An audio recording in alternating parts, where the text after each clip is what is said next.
Hello সবাইকে।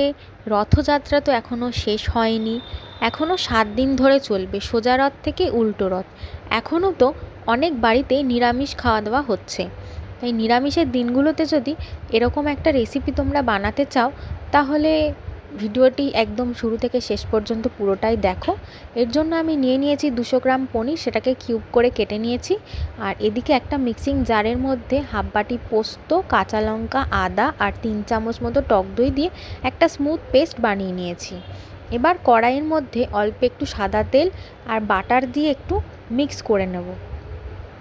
তারপর আমি আগে থেকে 2টো আলু কেটে রেখেছিলাম একটু কিউব কিউব করে, আলুটা দিয়ে একটু ভাজা ভাজা হতে দেবো। দেখো আলুটা এখানে ভাজা ভাজা হয়ে গেছে। এবার আমি এটাকে তুলে নিচ্ছি। এবার সেই একই তেলের মধ্যে আমি কিউব করে রাখা পনিরটাকেও ভেজে নেব। অবশ্যই পনির ভাজার সময় নুন আর চিনি একটু অ্যাড করে দিও, তাহলে পনিরগুলো যখন খাওয়া হবে তখন হালকা মিষ্টি মিষ্টি ভাবটা থাকবে। এবার ওই একই তেলের মধ্যে আমি আরেকটু রিফাইন্ড অয়েল অ্যাড করে দিচ্ছি আর ফোড়নে দিচ্ছি জিরে, তেজপাতা, এলাচ, দারচিনি। ফোড়ন দিয়ে কিছুক্ষণ নাড়িয়ে নিয়ে তারপর আমি অ্যাড করে রাখছি কিউব করে রাখা গাজর। গাজরটা 2 মিনিট ভাজা ভাজা হতে দিয়ে আমি দিয়ে দিয়েছি ইয়েলো বেল পেপার আর রেড বেল পেপার। আমার কাছে ঘরে অ্যাভেলেবেল ছিল এই দুটোই, গ্রিন ক্যাপসিকাম আমার কাছে ছিল না, তাই আমি এখানে ব্যবহার করতে পারিনি। আর ওপর থেকে দিয়ে দিচ্ছি সুইট কর্ন আর একটুখানি মটরশুঁটি দিয়ে একটু ভালো করে ভাজা ভাজা হতে দেবো, যাতে সবজিটা সেদ্ধ হয়ে যায়। আর ঝালের জন্য আমি এখানে 2টো কাঁচা লঙ্কা অ্যাড করে দিলাম।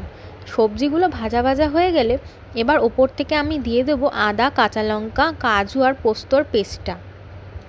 খুব ভালোভাবে হাতার সাহায্যে নেড়ে মিশিয়ে নেওয়ার পর আমি আবার এখানে মশলা অ্যাড করছি, একটুখানি জিরে ধনের গুঁড়ো, লঙ্কার গুঁড়ো আমি এখানে ব্যবহার করিনি, হলুদেরও কোনো ব্যবহার করিনি। এবার ওপর থেকে আগে থেকে ফেটিয়ে রাখা টক দই 2 চামচ দিয়ে দিলাম, দিয়ে একটু আলু দিয়ে ভালো করে মিশিয়ে নিচ্ছি। আর সবশেষে দিচ্ছি ভেজে রাখা পনিরগুলো। দেখো হাতার সাহায্যে খুব ভালোভাবে মিশিয়ে নিচ্ছি। এই সময় গ্যাসের ফ্লেমটা খুব হাই রাখতে হবে। ভালোভাবে কষিয়ে নেওয়ার পরে হাফ বাটি মতো জল আমি এখানে অ্যাড করে দিচ্ছি। দেখো ঢাকনা চাপা দিয়ে রেখেছিলাম প্রায় 10 থেকে 15 মিনিট মতো। এবার ঢাকনা খুলে দেখি সব সবজি আমার এখানে সেদ্ধ হয়ে গেছে। এবার ওপর থেকে দিয়ে দিচ্ছি একটু গরম মশলা, কাসুরি মেথি। আর আমি এখানে চিনি আগেও অ্যাড করেছিলাম, কিন্তু আমার মনে হলো চিনিটা একটু কম কম লাগছে, তাই আমি আবার শেষে নুন আর চিনি অ্যাড করেছিলাম।